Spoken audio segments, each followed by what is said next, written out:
Les branhamistes, ce sont des orgueilleux. Les branhamistes, ce sont des sentimentistes, des fanatiques, des idolâtres que je n'ai jamais vu. Beaucoup affronté avec des frères branhamistes. Mais à chaque fois que je leur pose la question, la réponse qu'ils donnent, l'incompétence qu'ils manifestent, vous vous posez la question, est-ce que c'est le même, les gens qui se glorifient, qui se vantent comme si ils ont la parole, ils ont la vérité plus que tout le monde, ou bien ce n'est qu'une caricature, en brandissant seulement la casquette pour dire que non, l'inspiration est plus forte que les Écritures, mais derrière cette phrase-là, c'est caché déjà l'idolâtrie, pour introduire tout un peuple dans l'idolâtrie, sous prétexte de l'inspiration. Je suis très en colère contre les branhamistes, les idolâtres, les sentimentistes.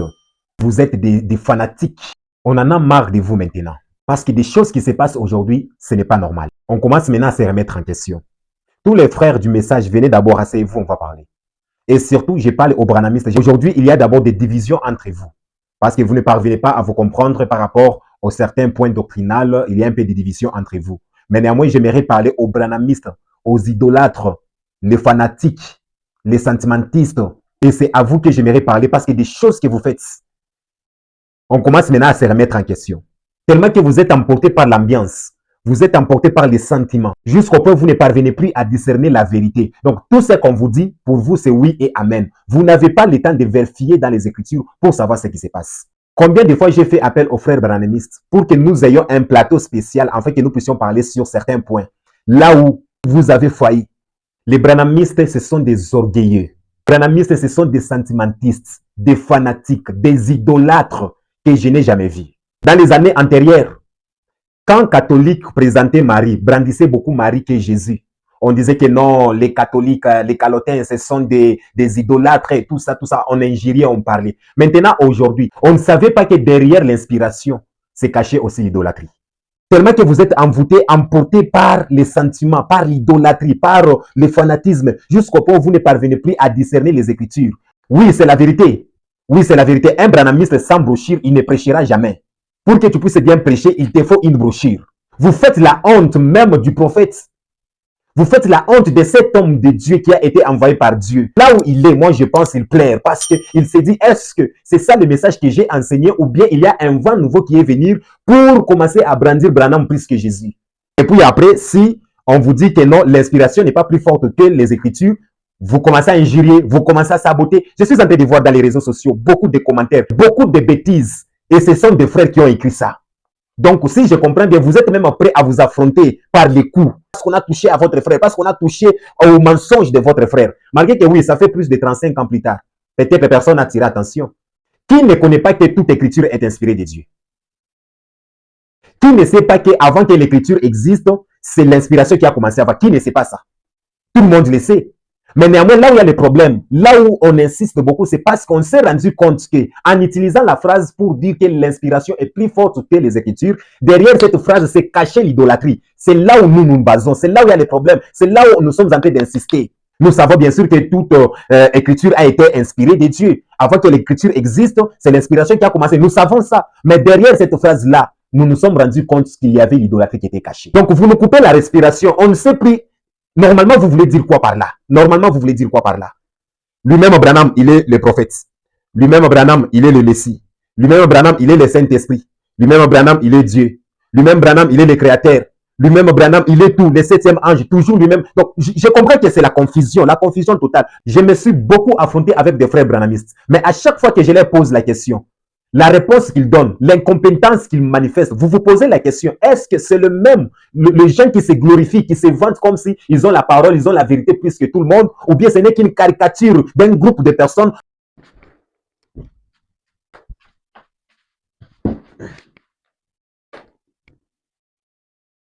Oh non, Branham, c'est Malachie 4. Mais quand nous lisons bien, nous spéculons bien les Saintes Écritures selon Malachie 4, on se rend compte que Branham n'est pas Malachie 4. Parce que le rôle qu'il doit jouer Élie de Malachie 4 et celle que Branham a joué, c'est des rôles différents. Ce n'est même pas une concordance sur les faits.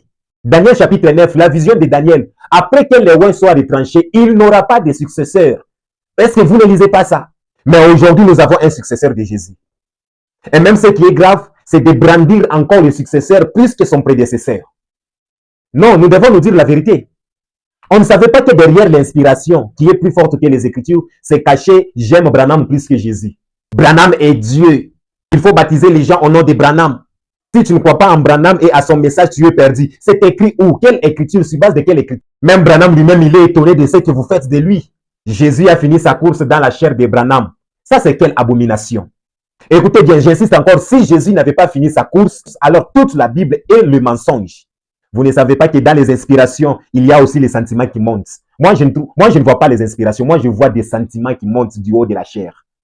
Et puis après, vous allez vous lever. Oh non, c'est nous qui avons la parole. Il y a un jour un bien-aimé qui m'avait beaucoup choqué, disant que non, vous savez, si vous ne croyez pas à Branham et à son message, vous êtes perdu. C'est écrit où? Sur base de quelle écriture? Oh non, c'est nous qui irons au ciel. Vous n'irez pas au ciel. Bien-aimé, le ciel n'est pas attaché à quelqu'un. Le ciel n'est pas attaché à un message quelconque. Le ciel, c'est un principe que Dieu lui-même a établi. Quiconque croise son Fils et croit en lui, il ne périra pas, il aura la vie éternelle. Point entré. Il n'y a pas question pour dire que non, comme tu as cru au Seigneur Jésus, alors il te reste encore de croire à un message et à un messager pour entrer au ciel. Non, c'est banal, c'est bizarre ça. Et même ce qui est grave, ce qui est bizarre, vous commencez à combattre même ceux-là qui sont sortis de vous parce qu'ils ont trouvé en vous l'idolâtrie, le fanatisme, les sentiments, les émotions. Vous commencez à les combattre. Pourquoi? Parce qu'ils sont sortis de vous. Ils sont devenus des païens. Pourtant, c'est vous qui êtes des païens. Parce qu'ils ont refusé d'adorer la divinité de Branham. Ils se sont dit que non, nous restons dans la casquette de la parole de Dieu. Branham, c'est juste un simple prophète. Ils deviennent vos ennemis. Et vous ne les supportez pas. Vous êtes même prêts à les empoisonner. Nous vous connaissons bien. J'avais bien éclairé sur ça. Si vous vérifiez bien dans mes vidéos, j'avais dit que la même bouche qui a dit que l'inspiration est plus que les Écritures, c'est la même bouche qui a proféré. C'est la même bouche qui a aboli. C'est la même bouche qui a saboté la présence de Jésus, la mission de Jésus sur la terre. Et pourtant, j'avais bien dit, si quelqu'un commence à vous faire douter des Écritures, c'est qu'il a un endroit où vous amener. Il veut vous amener quelque part. Voilà là où nous sommes aujourd'hui, dans l'idolâtrie. En brandissant seulement la casquette pour dire que non, l'inspiration est plus forte que les Écritures. Mais derrière cette phrase-là, c'est caché déjà l'idolâtrie. Pour introduire tout un peuple dans l'idolâtrie, sous prétexte de l'inspiration. Un pasteur est allé en Israël. Il est parti puiser de l'eau dans les Jourdains. Il est venu vendre ça aux gens ici. Il y avait des bouteilles à $100, à $200, ça dépend de la maladie. Et quand on lui a posé la question, mais pourquoi tu fais ça? Il dit que non, j'ai été inspiré, c'est Dieu qui m'a dit. Est-ce que cette inspiration, devons-nous l'accepter ou bien refuser? Un pasteur qui lave les fidèles, surtout les femmes, il lave les parties intimes des femmes dans son église. C'est une inspiration. Est-ce que devons-nous accepter ou bien refuser? Maintenant, si cet homme de Dieu vient dire que non, toute inspiration qui ne repose pas sur les Écritures, elle est diabolique, démoniaque. Mais pourquoi vous commentez à mal? C'est là où il y a le problème. Pourquoi vous l'injuriez? Est-ce qu'il a mal parlé? N'est-ce pas? C'est la vérité. Le problème parce qu'il a touché au vôtre, il a touché à votre frère. Non, là, c'est insupportable. Nous devons réagir au plus vite que possible. Je suis tellement tu te poses la question de savoir pourquoi ce peuple est envoûté jusqu'à ce point. Je vous attends. Venez me répondre. Si vous voulez qu'on puisse organiser un plateau spécial, là où nous allons débattre sur les Saintes Écritures, répondez-moi à toutes ces questions. Là aussi, Branham et Malachie 4. 2. Si Malachie 4 c'est Branham, alors pourquoi vous attendez l'enlèvement? 3. Si Branham est Malachie 4, où est Moïse? 4. Si Malachie 4 c'est Branham, de quel côté il sera? Du côté Israël ou du côté des nations? Selon la prophétie biblique. Et nous devons nous mettre clairs sur ces points-là.